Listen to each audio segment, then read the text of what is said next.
కళ్ళ ముందు వ్యసనం, ఇరిటేషన్ వచ్చి ఫ్రస్ట్రేషన్ వస్తూ ఉందంట దావీదుకి. తను తాను మౌనం చేసుకుంటా ఉన్నాడు. ఎప్పుడు కూడా వెళ్ళి అయ్యా నేను బాధితుడిని, అయ్యా ఐఎమ్ విక్టిమ్ ఆఫ్ జెలసీ అని చెప్పి ఎక్కడ చెప్పుకోలేదు దావీదు. అలా అని చెప్పి ఎక్స్ప్లెనేషన్ ఇవ్వలేదు. ఒక అటాక్ జరిగిందంటే వెంటనే మనం ఎక్స్ప్లెనేషన్ ట్రై చేస్తాం. Don't try to explain. If you maintain silence, that is a wisdom. 100 మారుతారు, 100 మరుగుతారు.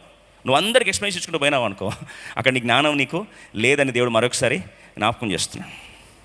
ఎక్కడ చూసినా సరే, ఆఫీస్లో నిందించబడ్డావా, కార్యాలయంలో నీ మీద నిందలు ఉన్నాయా, నువ్వు ఆఫీస్లో నిందలు, ఇంటిలో నిందలు, బంధాల్లో నిందలు, పరిచయలో నిందలు, వెంటనే ఎక్స్ప్లెనేషన్ ఇవ్వాల్సిన అవసరం లేదు. నువ్వు జ్ఞానివైతే ఏం చేయాలి? అట్లా చూస్తున్నారేంటి? నువ్వు జ్ఞానివైతే జస్ట్ మెయింటైన్ సైలెన్స్. మన భాషలో ఇగ్నోర్. 100 బురద చల్లారు, జస్ట్ ఇగ్నోర్.